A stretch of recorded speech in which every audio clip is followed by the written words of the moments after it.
Hello everybody, my name is Kevin and welcome back to another video.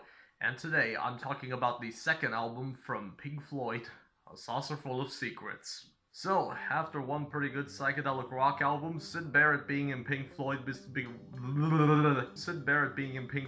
becoming more of a problem, so the band hired guitarist David Gilmour as their fifth member, and then after not picking up Barrett one day for a concert, he left the band. He does still have some guitar parts on this album over here, and he is the main part of the closer on this album.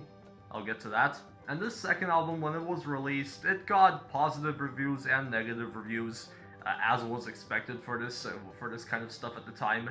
And people also called this inferior to Piper, which, I'm sorry, but this is just way better than Piper at the Gates of Dawn for me. I do really enjoy this album, and the thing is that the problem with Piper was basically that it was kind of inconsistent. I mean, I only had 5 big favorites out of 11 tracks, and that still took up like 23 minutes of the album, but this album has 5 favorites out of 7, so that's way better, I think, and I generally think the material on this album is a lot better than on Piper, even though Piper is still really good. So, let's go on track by track, shall we? We open with Let There Be More Light, which starts out with that iconic bass riff, and then gets wilder with the instrumentation, and then we get into this slower paced track with science fiction themes, and those final 2 minutes of instrumental madness are great. Then we get Remember a Day. That one's just kind of okay. It's one of the 2 Richard Wright compositions on here. It's about childhood nostalgia and the regret of letting it go. But honestly, it's just kind of okay. It's nice sounding, but honestly, it's not that great for me. It's just good. I kind of feel the same way about Set the Controls for the Heart of the Sun, even though that has become an iconic Pink Floyd track. But, like, I do enjoy this track, honestly, and similar to what Barrett did on Chapter 24, Roger Waters took the lyrics from an old book of Chinese poetry, which is pretty interesting, but I do prefer live versions of this track a bit more. I'll get to that later on. And this studio version, it's just good. It's nothing incredible, but it is still good.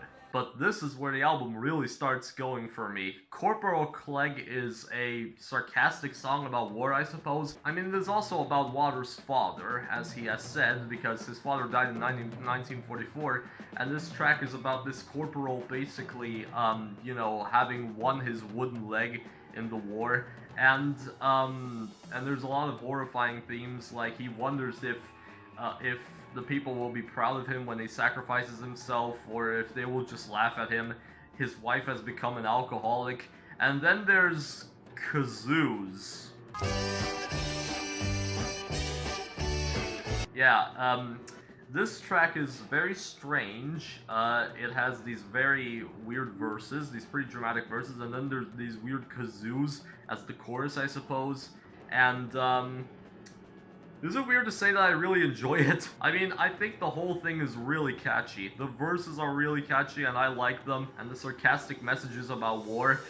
Definitely not foreshadowing into anything Waters will write in the future, but we'll get to that in December. And the chorus, even though it has these really loud kazoo melodies, it's still pretty catchy, and those weird chaos of voices at the end is just insane, and I kind of love it. It's very strange, honestly, but that's what I love about it. Now, while I only think 2 songs on side 1 are actually great, the second side on this album is even better. The 12-minute pure experimental title track is absolutely insane. You get part 1, Something Else, which is a bunch of like weird instrumentation, really creepy and really loud sound effects. Then part 2, Syncopated Pandemonium, has this drum loop that I really like.